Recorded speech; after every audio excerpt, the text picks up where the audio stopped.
Hi കൂട്ടുകാരെ, എല്ലാവർക്കും നമസ്കാരം. കുട്ടികൾക്കൊരു ചങ്ങാതിയിലേക്ക് സ്വാഗതം. രാമായണ മാസമല്ലേ, ഞാൻ കുറച്ച് രാമായണത്തിലെ ചോദ്യങ്ങളും ഉത്തരങ്ങളുമായിട്ടാണ് ഇന്ന് വന്നിരിക്കുന്നത്. നിങ്ങൾക്ക് എല്ലാവർക്കും ഇഷ്ടപ്പെട്ടെങ്കിൽ നിങ്ങൾ ലൈക്ക് ചെയ്യുകയും ഷെയർ ചെയ്യുകയൊക്കെ വേണം. കുറച്ച് ചോദ്യോത്തരങ്ങൾ ഞാൻ ഷോർട്ട് വീഡിയോയിൽ ഇട്ടിട്ടുണ്ട്. അപ്പം നമുക്ക് ഈ ചോദ്യങ്ങളും ഉത്തരങ്ങളും കേൾക്കാം. വാൽമീകി മഹർഷിയുടെ പൂർവ്വനാമം എന്തായിരുന്നു? ഉത്തരം രത്നാകരൻ എന്നാണ്. ദണ്ഡകാരണ്യത്തിന് പോവാൻ ആരോടാണ് ശ്രീരാമൻ അനുഗ്രഹം ചോദിച്ചത്? ഉത്തരം അത്രി മഹർഷിയോട്. വിരാധനെ വധിച്ചത് ആരാണ്? ഉത്തരം ശ്രീരാമൻ. ആരാണ് വിരാധനെ ശപിച്ചത്? ഉത്തരം ദുർവാസാവ് മഹർഷി. ആരാണ് തപസ്സുകൊണ്ട് ആർജിച്ച പുണ്യം മുഴുവൻ ശ്രീരാമന് നൽകിയത്? ഉത്തരം ശരഭംഗൻ. ശരഭംഗാശ്രമത്തിൽ നിന്നും ശ്രീരാമൻ എങ്ങോട്ടാണ് പോയത്? അതിൻ്റെ ഉത്തരം സുധീഷ്ണാശ്രമത്തിൽ.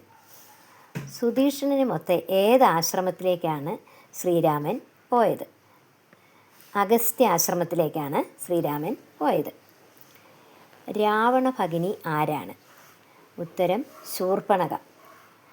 സീതാരാമലക്ഷ്മണന്മാർ ശൂർപ്പണഖയെ എവിടെ വെച്ചാണ് കണ്ടുമുട്ടിയത്? ഉത്തരം പഞ്ചവടി.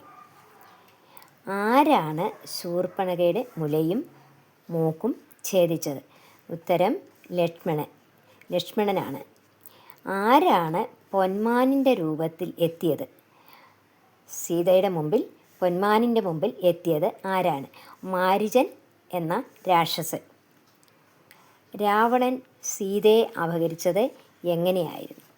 ഉത്തരം സന്യാസവേഷത്തിൽ. ശബരി ഏത് ആശ്രമത്തിലായിരുന്നു വസിച്ചിരുന്നത്? ഉത്തരം മതംഗാശ്രമത്തിൽ. ശബരി ആരായിരുന്നു? ഒരു കാട്ടാള സ്ത്രീയായിരുന്നു ശബരി. ഉത്തരം കാട്ടാള സ്ത്രീ. സുഗ്രീവൻ എവിടെയാണ് വസിക്കുന്നത്? ഉത്തരം ഋഷ്യമൂകാചലത്തിൽ. ഏതാണ് സുഗ്രീവൻ്റെ രാജ്യം? കിഷ്കിന്ധ. ഉത്തരം കിഷ്കിന്ധ. ആരെ പേടിച്ചാണ് സുഗ്രീവൻ കിഷ്കിന്ധ വിട്ടത്? അതിൻ്റെ ഉത്തരം ബാലിയെ പേടിച്ച്. ബാലി ആരുടെ സഹോദരനാണ്? ഉത്തരം സുഗ്രീവൻ്റെ സഹോദരൻ.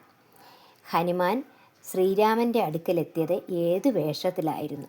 ഉത്തരം ബ്രഹ്മചാരി വേഷത്തിലായിരുന്നു. ഗുഹയിലേക്ക് കടക്കും മുമ്പ് ബാലി സുഗ്രീവനോട് എന്താണ് പറഞ്ഞത്? ഉത്തരം ഗുഹയ്ക്ക് പുറത്തേക്ക് ക്ഷീരം വന്നാൽ അസുരൻ മരിച്ചിരിക്കും. ചോര വരികയാണെങ്കിൽ ഗുഹാദ്വാരം അടച്ചോളൂ, ഞാൻ മരിച്ചെന്ന് ധരിക്കുക, നീ മടങ്ങി പൊയ്ക്കൊള്ളാൻ. ഗുഹയിൽ നിന്നും എന്താണ് വന്നത്? അതിൻ്റെ ഉത്തരം ചോര. ഇത്രയുമാണ് ഇന്ന് ഞാൻ നിങ്ങളോട് പറയാൻ ഉദ്ദേശിച്ച ചോദ്യങ്ങൾ. വീണ്ടും നമുക്ക് കുറച്ച് ചോദ്യോത്തരങ്ങളുമായി ഉടനെ തന്നെ കാണാം. എല്ലാവർക്കും നമസ്കാരം. നിങ്ങൾ ഇതിഷ്ടപ്പെട്ടെങ്കിൽ നിങ്ങളുടെ കമൻറ്റ് ചെയ്യുകയും നിങ്ങൾ ലൈക്ക് ചെയ്യുകയും ഒന്ന് ഷെയർ ചെയ്യുകയും വേണം. ശ്രീരാമജയം.